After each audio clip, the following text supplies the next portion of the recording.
Hey YouTube, today I'm going to show you how to fix a broken fuel injector connector on a KTM Husqvarna 4-stroke motorcycle.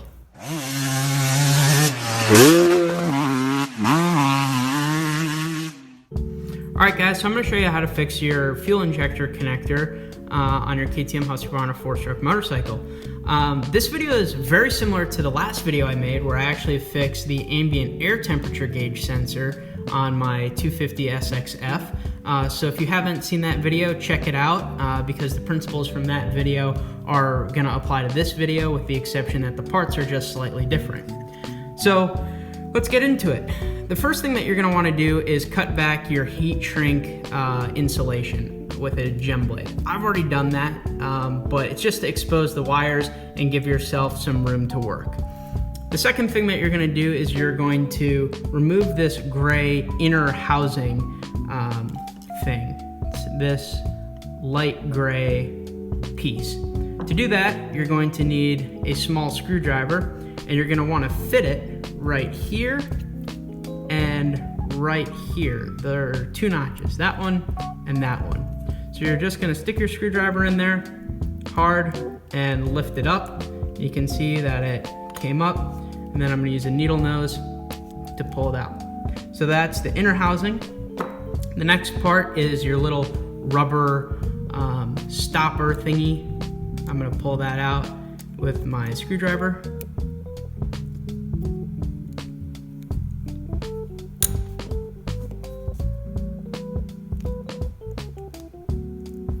Like so. So now you've got the inner housing and little rubber boot out. And so now it's time to actually remove the bullet connectors and wires. So to remove the two bullet connectors, you're going to need a little flat-bladed screwdriver. You're going to use a little screwdriver or a pick to run along the bottom side of the bullet connectors to push down a little clip that is holding the bullet connectors in. You'll push your screwdriver in and you'll hear it click and you'll actually feel it, and you'll push it in and then pull your screwdriver down to hold the little latch, and then on the back side you'll use your needle nose to pull your bullet connector out. So here's the first bullet connector with the little rubber bushing, and we'll do the second bullet connector.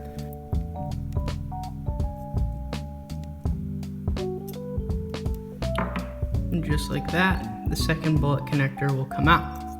Okay, so now the bullet connectors are separated from the outer housing. I'd use this time to clean the outer housing of any dirt and debris. As you can see, this one is pretty dirty, so I'd clean it off before reassembly. So the next thing that you're going to want to do is you're going to want to trim your bullet connectors off. Just take a side cutter and snip your connectors off. Now what you're going to want to do is you're going to want to expose your wires a little bit more, so you're going to peel your heat shrink housing back to expose your two wires. Then you're going to pull your insulation back from your wires to make a clean cut for your bullet connectors to reattach to. I'm going to cut this wire like so. So it's got a nice end on it, and I will trim back the insulation. Use a gem blade to do so. So I've got the orange wires tidied up, and I've got the insulation cut back. And now it's time to do the black wire, black and green, we'll call it.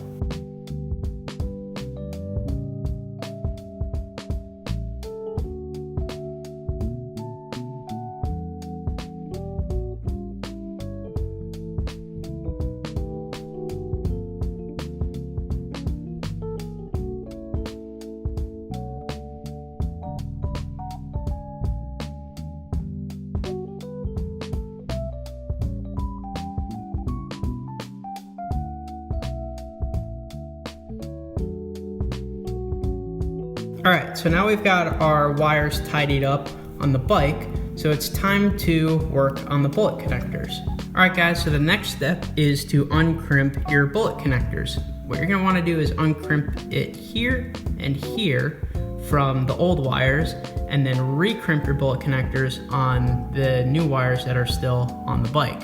I'm going to use a pick and small screwdriver to uncrimp this, but really any means that you have and you deem necessary to uncrimp it are fine. We're really just trying to remove the old wire and then get these bullet connectors recrimped onto the fresh wire.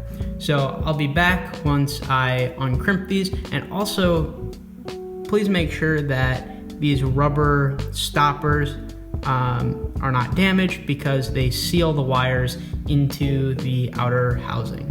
So I'm gonna uncrimp these and we'll be back shortly. Alright guys, so after you uncrimp your bullet connectors, you're gonna need to reinstall your little rubber seals. So you're simply going to push them up your good wire, making sure that you maintain all of your strands on the wire, and you just slide it up like so. We'll do the other side now. Helps to twist your wires so that they're all together. Take your little rubber thing, push it on the end, and slide it up the wire. And there you go. You've got your two little rubber stoppers reinstalled back on the wires. Alright guys, so hopefully that wasn't too difficult for you. It was definitely a difficult task for me to uncrimp these connectors from the old wire. But the bottom line is that these connectors have been uncrimped and the old wire is removed, and they are now ready to be recrimped onto our fresh wire that we've created. So I'm going to go ahead and install these connectors onto our fresh wire.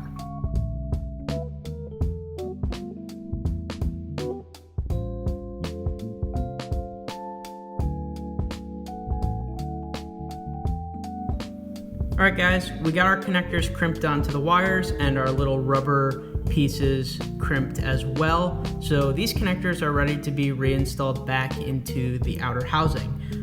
It's important the order in which the wires go into the housing. So if the housing is oriented with the clip on top, the orange goes into the right, the green and black goes into the left.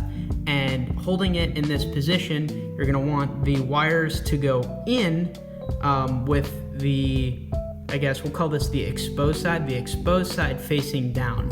So this wire is going to be upside down, and it's going to slide in to the right hole of the connector.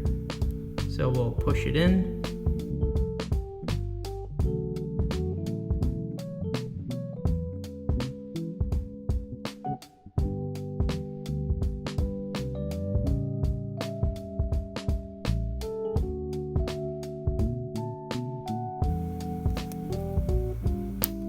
And you hear that click? That's the clip on the inside that we push down, locking the connector in. So next we will do the black one, which I think that it should be important to mention.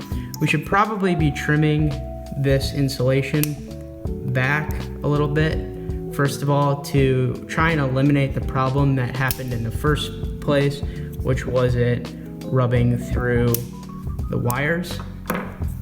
But we're going to make sure that the open side is facing down, and then we're going to push it into the housing.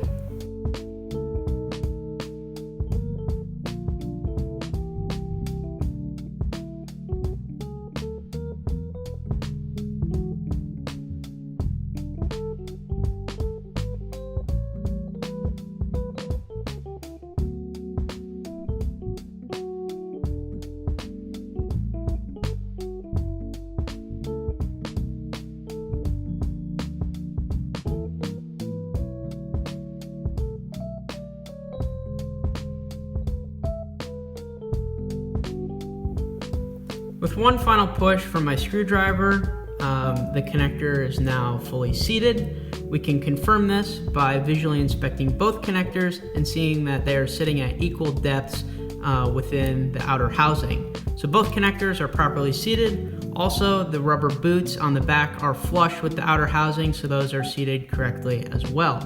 The next step will be to install the rubber piece that we removed at the beginning.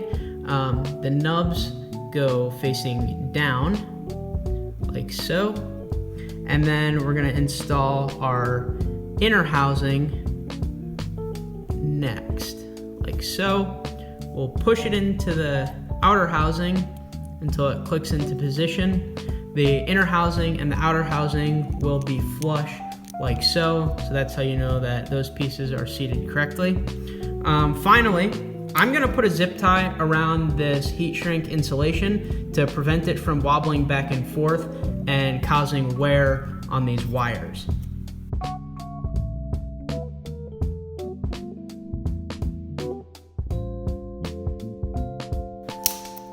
So that'll prevent further wear from occurring. I would also recommend putting some silicone in this area to prevent additional wear and possible damage from the elements and dirt. So just like that, we have fixed the fuel injector connector on your KTM Husqvarna 4-stroke motorcycle. If you enjoyed the video, please leave a like. If you have any questions or concerns, leave it in the comment section down below. And if you enjoy the content on my channel, please consider subscribing. I hope this video is helpful, and I'll see you guys in the next one. Thank you.